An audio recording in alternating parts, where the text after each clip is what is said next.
Voltamos com o podcast Entre a Cruz e a Graça, nosso podcast dos pastores do estado do Rio de Janeiro. Nesse segundo bloco, nós queremos falar sobre a doutrina que nós encontramos no artigo 10 da Constituição de Augsburgo, que é a doutrina da união sacramental da presença real de Cristo.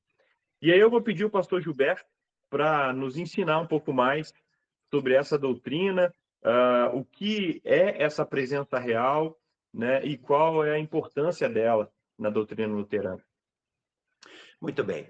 Essa é uma questão muito importante, sobre a qual já aconteceram vários e vários debates, né? Nós tivemos aí um grande debate entre Martinho Lutero, com Melanchthon, e do outro lado Zwinglio e os seus companheiros, aonde Zwinglio simplesmente falava que o que acontece ali é só um simbolismo, não existe uma presença real. E Lutero ficou tão chateado com isso que ele escreveu na mesa dele, est, né? Quer dizer, isto é o meu corpo. Jesus fez questão de dizer, isto é o meu corpo, isto é o meu sangue. Né? Em todos os momentos, quando Jesus queria fazer uma analogia, uma comparação, e ele fez várias através das parábolas, né? Ele, por exemplo, dizia assim, isto é como quando um homem achou um tesouro no campo, é como se fosse assim. Então, havia o fator da comparação, da analogia.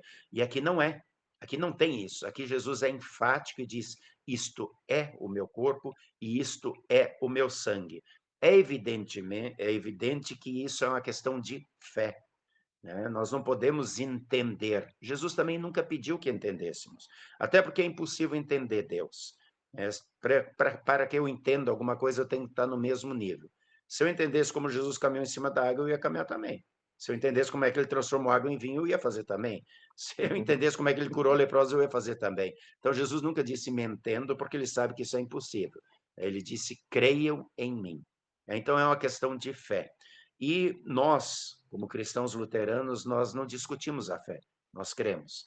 Então, quando Jesus diz isto é o meu corpo, nós realmente cremos que ali ele está presente. Quando ele diz isto é o meu sangue, ele está presente ali. Então, na Santa Ceia, nós recebemos 4 elementos, 2 visíveis e 2 invisíveis. O pão e o vinho, que são visíveis, e o corpo e o sangue de Jesus, que são invisíveis. Então, é a presença real naquele momento. O que acontece na Santa Ceia? Porque muitas pessoas dizem, mas ele disse para fazer em memória dele. Realmente, eu vou recordar de tudo o que aconteceu. Eu vou recordar que Jesus veio ao mundo por causa dos meus pecados.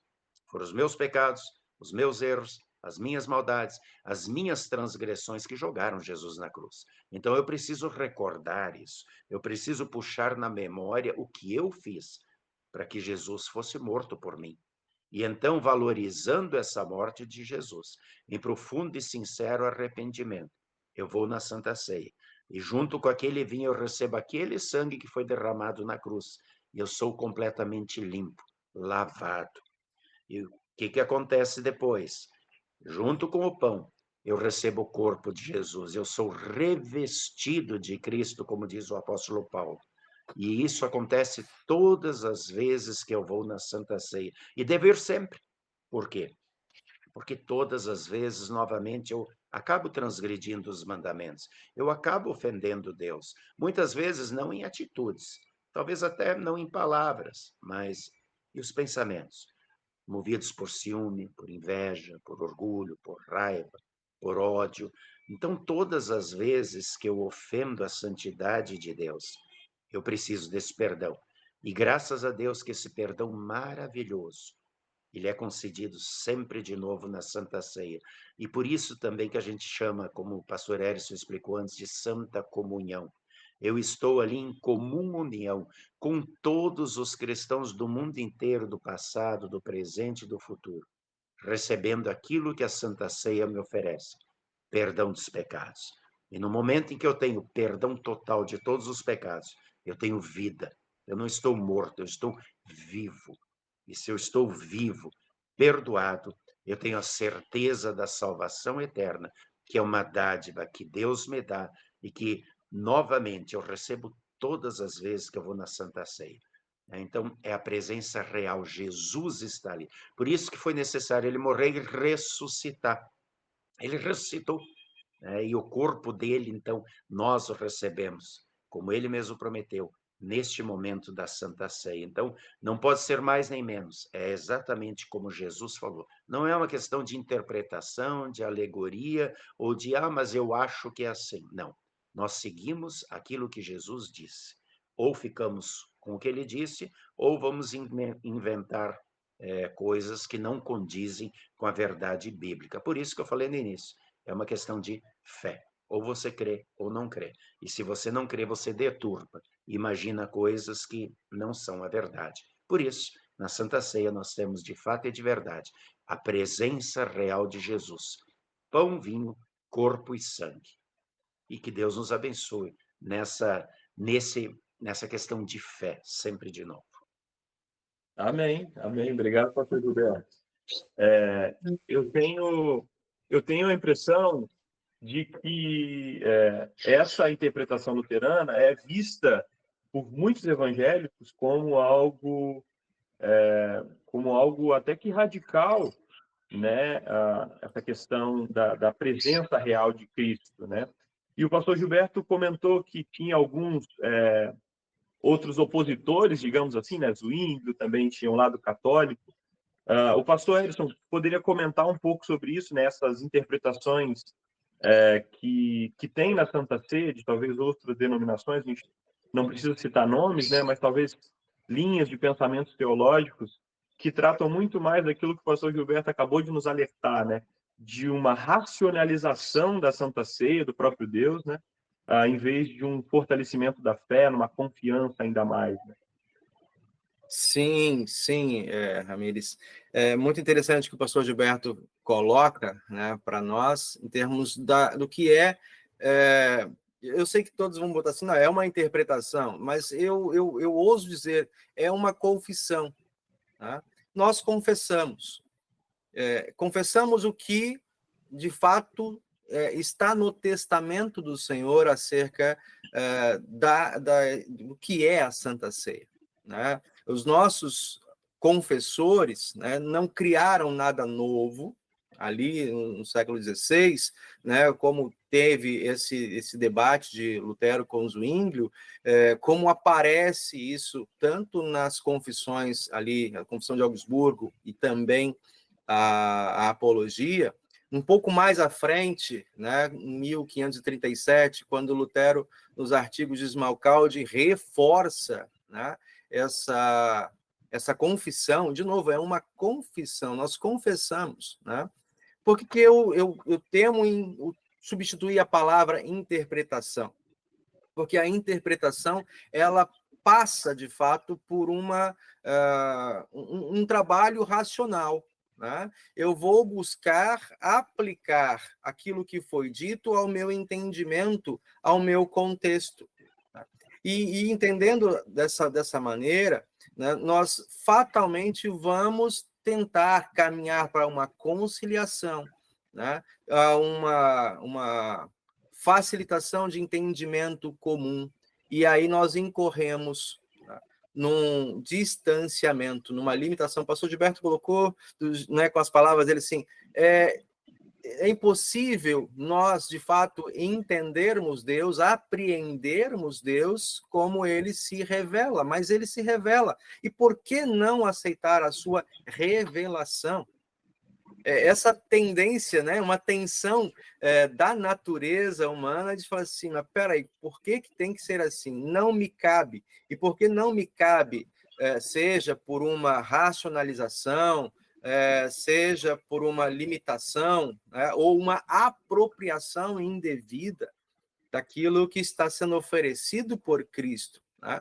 Eu incorro em entendimentos de doutrinas que nós, né, não nós, mas que nós herdamos ao longo da história, que são as grandes discussões que estão presentes, por exemplo, na fórmula de concórdia, né, para a gente resumir isso. Né? O que acontece? Nós temos, por exemplo, um primeiro aspecto da interpretação católica, né, a qual criou uma primeira discussão entre luteranos e os papistas, por exemplo, da época, né, onde, pelo entendimento e a interpretação católica romana da época, se entendia que acontecia, então, uma transubstanciação, que em outras palavras, quer dizer, o pão e o vinho transformam-se, passam a ser o corpo e o sangue de Cristo, né? E eles entendem, por isso, uma presença real também. Cristo, de fato, está ali, né? E porque ele está ali, está de uma maneira misteriosa, e essa presença de Cristo, ela é perene, ela continua. Para além do momento da comunhão, né, da Santa Ceia, em torno do culto, essa presença corpórea de Cristo, ela reside, né, permanece ainda no pão e no vinho. Por uma necessidade prática, né, o vinho ele é consumido, mas o pão, quando não consumido totalmente ali em torno da comunhão, ele é levado, ele é conduzido para um espaço próprio, um espaço reservado, e isso abre oportunidade ou lacuna para o que, inclusive, é uma prática comum, né, folclórica, inclusive, aqui no Brasil, de uma celebração, uma adoração, uma veneração ao corpo de Cristo que está ali, né, no pão. Então, faz essa caminhada dentro do contexto católico romano, né, de veneração ao corpo, enquanto o pão que é carregado, que está no meio da comunhão. E era entendido também como uma oportunidade, um sacrifício da igreja, em que a igreja apresentava novamente esse sacrifício de Cristo, não como uma repetição, mas como um memorial, né, desse sacrifício de Cristo novamente ao Pai, né, por parte da igreja. Então, nesse primeiro momento, esse primeiro entendimento da tradição da Igreja Católica Romana, né, a presença real, conforme nós confessamos, é de que esse corpo e sangue de Cristo, ele está presente, né, mas ele não anula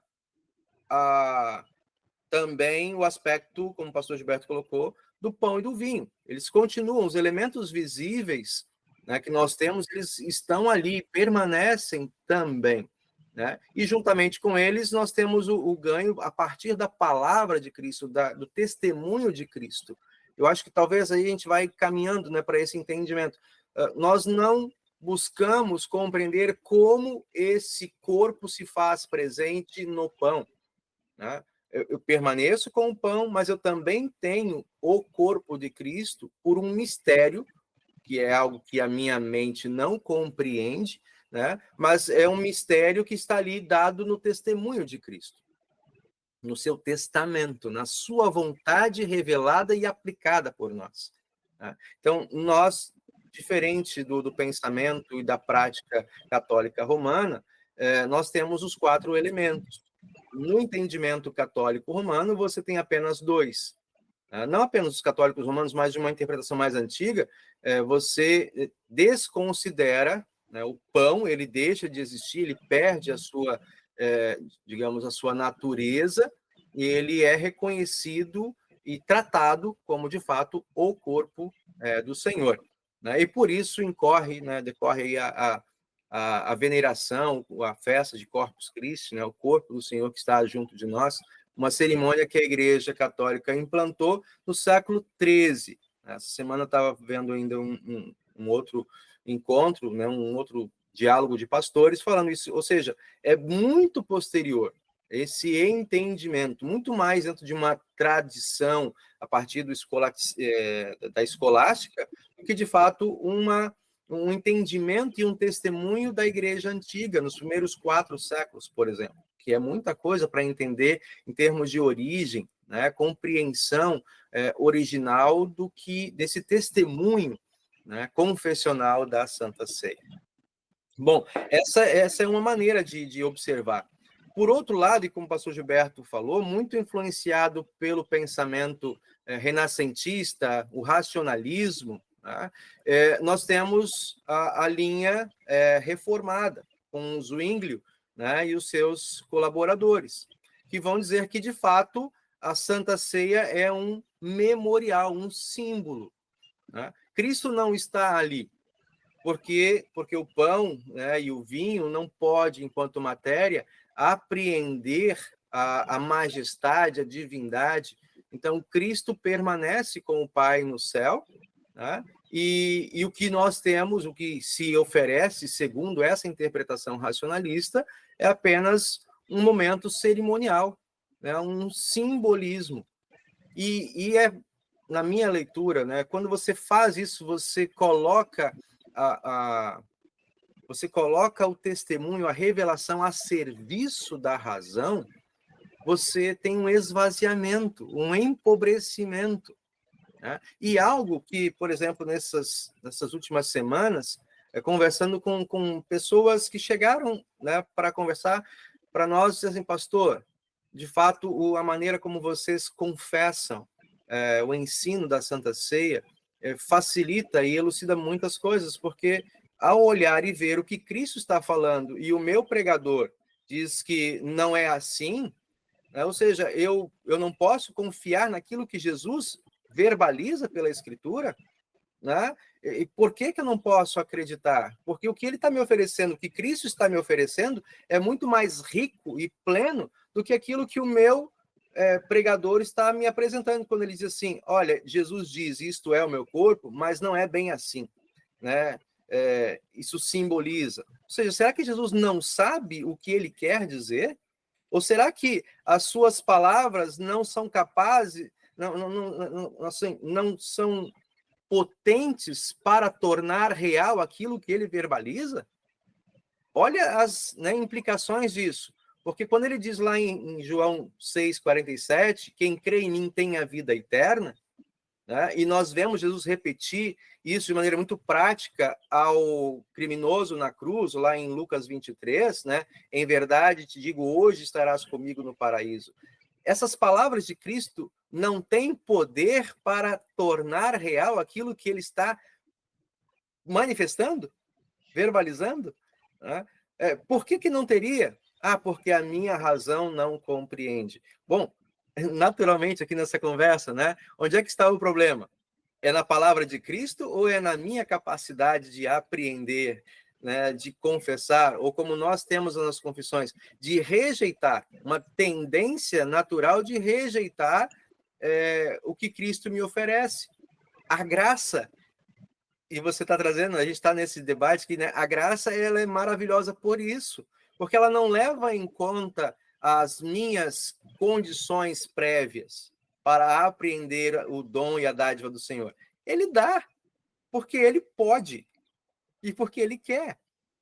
Então, esse entendimento de Zwinglio e todo o movimento racionalista de negar o que ele oferece por uma predisposição racional, dizer assim, não, se não cabe na minha razão, então não pode ser real. Tá? Eu não vou dizer que é uma proposição assim, orgulhosa, mas, de fato, é uma denúncia da nossa própria limitação racional, né? Bom, e aí nós temos esses dois pontos mais extremos, né? E aí vem aquela turma, ou o grupo, não vou dizer assim de maneira... a tentativa de conciliar. Então, vamos tentar o caminho do meio, né? Vamos tentar uma discussão mais diplomática, em que não seja tão radical para um lado, nem para o outro, mas ainda assim não abra mão da nossa capacidade cognitiva, nossa capacidade discursiva e interpretativa. Aí está o problema, né? Nós temos, por exemplo, o entendimento de Calvino, né? João Calvino, que nas suas confissões, lendo Lutero, conhecendo esse debate com Zwinglio, conhecendo também a posição católica, vai dizer assim, olha, ok, há uma presença real, sim, não há uma transformação, não é mero simbolismo, né? Mas esse comer e beber é algo que se dá pela ação do Espírito que eleva o nosso espírito ao céu, porque a verdadeira ceia está no céu, onde Jesus permanece, né? Então, o nosso espírito, nosso comer e beber aqui se dão por uma elevação aos céus. O nosso espírito é elevado pelo poder do Espírito Santo aos céus. É uma racionalização, uma interpretação até interessante, né? Mas, de novo, qual é o problema? É uma interpretação. Tá? E com isso, você é elevado, o seu espírito, nessa interpretação, na prática, ele é elevado, você precisa ir aos céus. Quando, por outro lado, o testemunho é desse Cristo que desce até nós. Eis que eu estou convosco todos os dias até a consumação dos séculos. Ele não nos furta da sua presença. É um testemunho de um estar conosco todos os dias. E que lugar maravilhoso dessa presença de Cristo, senão onde ele mesmo afirma estar. Eu estou aqui na mesa da comunhão, né? Toma e come, isto é o meu corpo. Ele me coloca, é ele que me coloca pelo seu testemunho com todos. E o pastor Gilberto disse, né? Há um comer sacramental onde eu me reúno com toda a cristandade. Né? Por meio de quem? Da minha racionalização? Não, pelo testemunho de Cristo. Ele diz, né? Há um só comer na ceia. Então, há um só corpo, há um só sangue que é dado a nós, né? Nessa união sacramental, onde ele se oferece para que nós, né, desfrutemos das dádivas. E então, assim, de novo eu volto. Não é uma interpretação. E talvez seja, talvez não. Na minha caminhada já, eu tenho percebido que essa tem sido a grande dificuldade de um diálogo, né, de harmonização, porque nós simplesmente testemunhamos. E isso parece inquietar, especialmente os doutores, teólogos, né? Na argumentação. Nós voltamos ao simples, básico, como uma criança de 12, 15 anos, né, que participa da ceia, uma pessoa que tenha qualquer formação, que olhe ali, leu. Você crê nessas palavras de Cristo? Creio. Então você tem. Né? Nós vemos, por exemplo, uma tentativa de Melanchthon, que foi quem esteve ali como porta-voz das confissões, né, diante do imperador Carlos V, como o pastor Gilberto já colocou, foi um grande colaborador nesse primeiro momento, até mesmo com boas intenções, as nossas confissões falam disso, né, de que Melanchthon teve boa intenção. Por quê? É melhor estarmos unidos do que separados, porque unidos nos tornamos mais fortes. Olhando nesse aspecto, né, de um movimento de reforma, quando havia uma oposição, até mesmo militar, né, dos católicos contra os protestantes, no intuito de abafar o movimento, né, de anular o movimento, houve essa tentativa de uma construção, né, diplomática por parte de Melanchthon, né? E juntos com eles o que é tratado, por exemplo, os chamados sacramentalistas pela apologia, né? Foi uma tentativa de aproximar o discurso confessional à interpretação de Zwingli, de Calvino, né? Uma vez que Calvino não nega uma presença real, mas coloca essa presença real como uma elevação do espírito, eu recebo pela fé, né? Eu recebo em fé, né, como esse estado de caminhar até os céus, né, no meu pensamento, na minha confiança interna, uma coisa mais particular e subjetiva. Os luteranos, né, assim, os confessionais voltam para Melanchthon, né, e um termo comum, né, eu acho que nem é tão comum mais hoje, né, nem tudo que parece, né, não é aquela versão Denorex, né, não é porque parece ser que de fato é. Então, um discurso na tentativa de uma conciliação diplomática, né, conforme a intenção de de Melanchthon, né, ainda que fosse uma intenção boa, mas ela incorreria de novo numa falha, uma falha que eu vejo assim primordial, né? Aonde reside de fato a presença real? Está na minha capacidade interpretativa, né, de apreensão subjetiva dessa presença, ou de um testemunho dado por Cristo? É um testemunho dado por Cristo. Mas isso aí gera, né, problemas, ou gera embates, discussões diplomáticas, eclesiásticas, né? E os confessores disseram, bom, que seja essa a nossa cruz, né? Se eu não sou capaz de entender, que eu me humilhe diante daquilo que o Senhor testemunha para mim, né? E o poder e a autoridade do testemunho. Eu trago isso aqui, por exemplo, quando nós trabalhamos esse tema com pessoas que chegam à comunidade, diz assim, o que nós entendemos sobre o testemunho no âmbito jurídico, né? Muitas vezes, por mais absurdo que seja o testamento de uma pessoa, de, por exemplo, deixar seus bens para quem cuidasse dos seus animais, dos seus pets, né? A propriedade, a herança pertenciam aos pets, e os familiares apenas desfrutariam daquilo se estivessem cuidando. É absurdo? Parece-nos absurdo, né? Mas é respeitado, legitimado, porque é a vontade daquele que partiu. Ora, se nós entendemos e respeitamos e validamos isso juridicamente, porque algo que é dado como testemunho, como testamento, perdão, precisa ser respeitado. Então, nós, humildemente, e aqui eu vou dizer, né, não é pobreza intelectual, não é.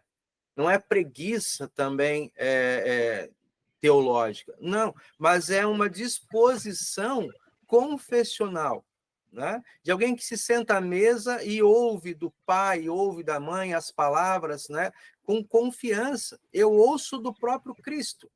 Isto é o meu corpo, isto é o meu sangue, né, para remissão de pecados. Ele está me prometendo, e ele tem poder para cumprir aquilo que ele promete. Ele torna real aquilo que ele fala.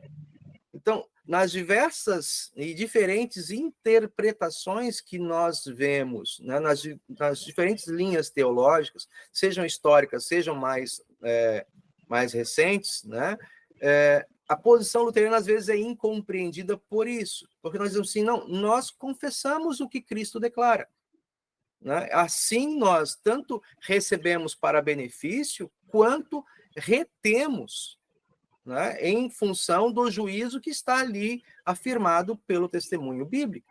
Aquele que participa sem esse discernimento, né, ou não está confiante daquilo que está sendo prometido por Cristo, deixa de receber o benefício, não deixa de receber o sacramento. O corpo e o sangue é dado, mas o benefício é retido, né, como Paulo vai dizer isso para a igreja lá em Corinto, né?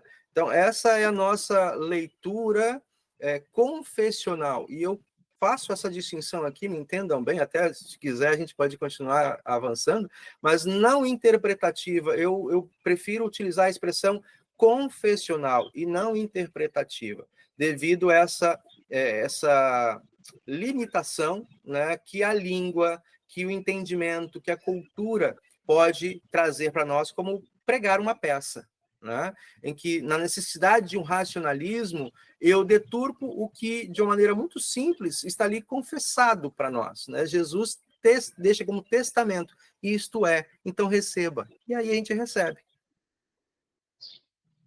Interessante, pastor. Obrigado por toda a sua fala. E o interessante é que, se o senhor olhar, né, as igrejas no primeiro século, né, os testemunhos que nós recebemos das primeiras igrejas e dos pais da igreja também, no primeiro século, são um testemunho confessional, né? Muitos falam até sobre uma presença real na Santa Ceia, né? Então, acaba que a reforma, né? Acaba que Lutero, os reformadores, eles não tratam de algo novo, né? Mas, de novo, é só um resgate daquilo que foi confessado anteriormente, né? E aí, pensando nos dilemas da vida, que as primeiras igrejas passaram, né, perseguições, né, exclusões, ter a Santa Ceia como presença real de Cristo em meio a toda aquela dificuldade parece ser algo fortalecedor, né? E pensando exatamente nisso, eu gostaria de perguntar ao pastor Gilberto sobre o que Jesus nos oferece, né? O que essa presença real de Cristo na Santa Ceia nos oferece e como esses benefícios, né? O pastor Edson falou sobre benefícios e malefícios, né? E daqui a pouco a gente vai poder falar um pouquinho também sobre esses participantes da Santa Ceia, né? Mas agora pensando naquilo que a Santa Ceia oferece, primeiro, o que é, né? O que a Santa Ceia oferece ao cristão e como esse oferecer, como essas coisas que Cristo dá, pode nos ajudar, por exemplo, a ter mais confiança, mais esperança, sabe? Ter mais fortalecimento diante das aflições do mundo. Sei que talvez seja uma pergunta um pouco mais complexa, mas eu espero que a experiência do senhor possa nos esclarecer isso. Eu acho assim bem simples. A resposta está no que Jesus diz. No momento da Santa Ceia, ele diz assim: é para remissão dos pecados. Quando Jesus nos dá a certeza de que a sua presença real está sempre ao nosso lado, nós temos perdão dos pecados. E no momento que eu tenho perdão dos pecados, eu tenho tudo. Né? É só a gente olhar, depois da morte de Jesus, os discípulos que andaram 3 anos com ele, ouvindo seus ensinamentos, vendo seus milagres, que amavam ele, e estavam desiludidos, estavam apavorados, estavam confusos, estavam desorientados. De repente, Jesus aparece no meio deles. Ao invés de chamar a atenção, dizer, pô, vocês me deixaram na mão, vocês me abandonaram, vocês me traíram, o que ele faz? Paz seja convosco. Era a única coisa que eles precisavam, paz, porque eles estavam atribulados. A gente vive uma vida atribulada por causa do nosso pecado.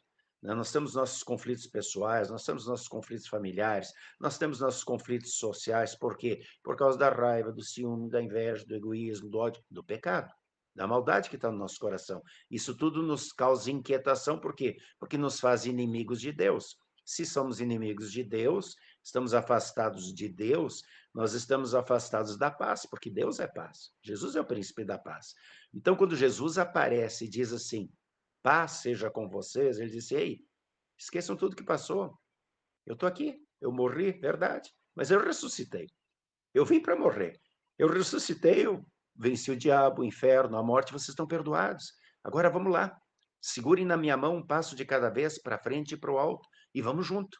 Então, o que Jesus nos oferece na Santa Ceia é paz, através do perdão que ele nos dá, que foi conquistado com sua morte, com o derramamento do seu sangue. E aí, voltamos ao princípio.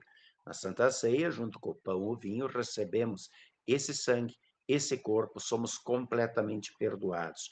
Com esse perdão, nós temos paz, porque temos a presença do príncipe da paz junto a nós. E então nós temos paz com Deus. Tendo paz com Deus, nós temos paz com a nossa consciência. Tendo paz com a nossa consciência, nós temos todas as condições de sermos aquilo que Jesus quer que a gente seja, instrumentos de paz, pacificadores nesse mundo de raiva, de ódio, de guerra, de maldade, levando a paz. Quem é a paz? Jesus, apontando para Jesus. Então, esse alento, esse conforto, este consolo, nós recebemos na Santa Ceia quando ouvimos e cremos naquelas palavras, dado e derramado em favor de vós para remissão dos pecados. Quando eu tenho esse entendimento, né, eu entendi tudo. Eu recebi tudo que Cristo me prometeu. E é por isso que Paulo é tão enfático lá em 1 Coríntios 11, a partir do versículo 23, quando ele diz, examine-se primeiro. Examine-se. Quer dizer, faça uma avaliação da tua vida. Como é que tu está com Deus? Como é que estão os teus pecados diante de Deus? Você precisa desse perdão? Você quer esse perdão? Então vá na Santa Ceia. Porque ali é oferecido tudo isso. Através do pão, do vinho, do corpo, do sangue de Cristo. Você recebe perdão, você tem a presença real de Cristo te revestindo, ele está a teu lado para vencer todas as dúvidas, todos os medos, todas as angústias. E foi isso que aconteceu. A partir da ressurreição de Jesus não teve mais medo. Aqueles discípulos que fugiram apavorados 2 dias antes, de repente estavam lá dando testemunho, e quando foram presos, depois do Pentecostes, chicoteados, eles disseram, olha, nós não podemos deixar de falar daquilo que a gente viu, daquilo que a gente ouviu, nós não podemos deixar de falar, testemunhar, vivenciar esse Cristo que está em nós. Então, Jesus, na Santa Ceia, ele nos dá a sua presença real, a certeza de que a gente não está sozinho. E quando eu realmente sei que eu preciso disso, eu vou sempre de novo na Santa Ceia crendo nesse sentido. Jesus está comigo, a sua graça, o seu amor, o seu perdão me acompanham e ele vai me ajudar a vencer todos os desafios da vida. Por quê? Porque ele é Deus. Só isso. Amém. Lutero diz que a Santa Ceia é a farmácia dos pecadores, né? É a cura de almas, né? É o remédio eterno, digamos assim. E Jesus, o Senhor falou da paz, né? E eu lembro da fala de Jesus, né? Vos dou a minha paz, né? A paz que o mundo não nos pode dar, né? A paz que o mundo não nos pode dar. A paz de Jesus é realmente diferente, né? Meu caro ouvinte, você recebeu essa paz, né? Pense aí, qual foi a última vez que você foi à Santa Ceia, né? E o que isso significou na sua vida? Como a Santa Ceia te ajudou a superar os medos, né? Que o mundo por vezes coloca sobre os nossos olhos, sobre a nossa mente, né? Tenho certeza que deve ter sido um momento de paz e de perdão com Jesus Cristo. Nós encerramos o nosso bloco, nosso segundo bloco, e logo, logo nós estaremos de volta com o podcast Entre a Cruz e a Graça, podcast do Distrito do Rio de Janeiro, dos pastores da Igreja Evangélica Luterana do Brasil. Até a próxima.